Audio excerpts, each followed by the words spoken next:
Би бацаараа таны захимаар олцож байна. Барилга устралтай материал үйлдвэрлэлийн чанар аюулгүй байдлаа барилгачдын зөвлөгөөн боллоо. Зөвлөгөөнд аймгийн барилга устралтай зураг төсөл барилгын материал үйлдвэрлэлийн тусгай зөвшөөрөлтэй аж ахуй нэгж байгууллагуудын удирдлагууд, инженер техникийн ажилтнууд, мэргэжилтийн ажилтнууд оролцлоо. Аранга аймгийн хэмжээнд 2024 оноос хойш барилга устралтын ажлууд эрчимжиж байна. Хувийн хөрөнгө оруулалт 2.5 дахин өсжээ. Ийм учраас барилга устралт явагдаж байгаа үеийн чанарын хяналт зураг төсөв, боловсруулалтын үе хүлээж авах үеийн хяналтуудыг тухай бүр нь хийж, хяналтыг сайжруулах талаар хөндөглөө.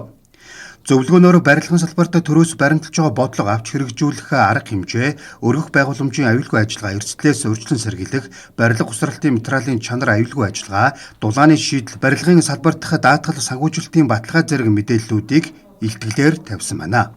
Материалын хувьд одоо аймгийн шүүхэд бол бас сонин кейс гарч ирсэн.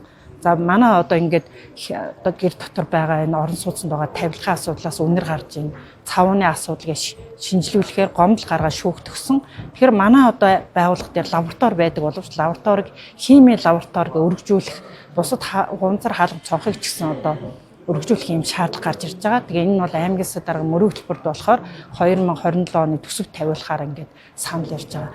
Мөн одоо өргөх механизмын асуудал кран гэхтэл одоо аймагт өргөх механизм одоо цамхагт кран 4 байгаа. Бусад жижиг кранууд гэдэг одоо нийт 10-аад ийм кран. Аранга аймагт барилгын тусгай зөвшөөрөлтөд 18 компани үйл ажиллагаа явуулдаг. Үүнээс хувийн хөрөнгө оруулалтаар орон сууц барьж байгаа 8 компани байна. Улс орон нутгийн төсөв хувийн хөрөнгө оруулалтаар барьж байгаа барилга устралтын ажлын үед аймгийн хэмжээнд 1000 гаруй ажилтан барилгын салбарт ажилладаг. Бүртгэлээс харахад 81 нь инженер техникийн ажилтан, 151 мэргэжилтэй ажилтан байна. Гэсэн ч энэ салбарт хүний нөөцийн дутагдал байсаар байна. Аранга аймаг маань ер нь сүүлийн одоо 25 оноос 26 онд шилжиж байгаа энэ үед барилга маань яагаад барилга Аранга аймагт ийм бүтээн байгуулалт ихсвэ гэвэл бетон зурмгийн үйлсэл Аранга аймагт одоо 23-аас хойш хэрэгжсэнтэй холбоотой бетон бэлэн бетон одоо үйлдвэрлэж байгаа Аштүки гэж компани байна, Classic Building гэж байна, Хөрмөн Зэрэг гэж ийм 3 компани байгаа. За энэ 3 компани одоо бэлэн бетоныг авснаас барилгын цаг хугацаа хэмж байна. За дээр нь барилгын чанар нэмэгдэж байна. Аранга аймагт одоо анх удаа бүрэн зүтгэл барилгууд барьж эхэлж байна. Одоо бид бүхний энэ зохион байгуулж байгаа энэ зөвлөгөөн бол Аранга аймагт инженер техникийн ажилтныг өргөх энэ чадахчуус сургалтанд Аранга аймагт л одоо барилгын салбарт бид бүхэн бас тэр хүмүүсийн одоо анхаарлыг татаж тэр хүмүүсийн ажиллах сонирхлыг төрүүлэх ийм зөвлөгөөн одоо бид бүхэн жил бүхэн зохион байгуулдаг. За манай компани Аштүки гэдэг компани байгаа. Барилгын материал үйлдвэрлэл, барилга өгсөл чиглэлээр үйл ажиллагаа явуулдаг. Барилга өгсөл чиглэлээр үйл ажиллагаа явуулаад одоо 4 дахь жилдээ орж байна. Дандаа өөрийн барилгаа барьж ашиглалтанд өгдөг байгаа.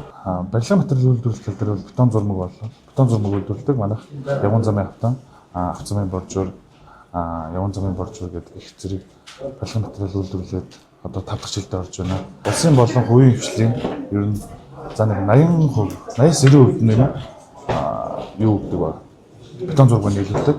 Явган замын автан, авто замын боржуур бүгдийг нийлүүлж байгаа. Бас өөрийн гэсэн лабораторитой. Тийм болохоор бид нөр өөрсдөө гаргаж бүртгэгдэнүүд маш чанартай, анхааралтай гарган нийлүүлдэг. Аранга аймгийн хэмжээнд 2024-өөс 2026 онд улс аймаг орон нутгийн төсвөөс техник эдийн засгийн үндэслэл зураг төсөвт нийт 4.9 тэрбум төгрөгийг зарцуулжээ.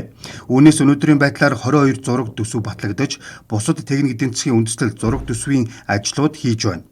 Аранга аймагт 2025 онд улс орон нутгийн төсөв, орон нутгийн хөгжлийн сан төсөл хөтөлбөрөөр 57 барилга угсралт, тухайн онд санхүүжих их засварын 41.8 тэрбум төгрөгийн санхүүжилтийг олгож, 27 барилгыг байнгын ашиглалтанд хүлээн авчээ. Мөн хувийн хөрөнгө оруулалтаар 19 байршилд 269.7 тэрбум төгрөгийн барилга угсралтын ажил явагдаж байна. Зөвлөгөөний үр дүнд оны төгсгөлд улс орон нутгийн төсөв, хувийн хөрөнгө оруулалтаар баригдаж байгаа барилга угсралтын компаниудын болон төрийн байгууллагын хийсэн ажлын тайланг сонсож, компаниудаа урамшуулах инженер техникийн шилдэг ажилтнуудыг шалгаруулах ажлыг хийхээр төлөвлөжээ.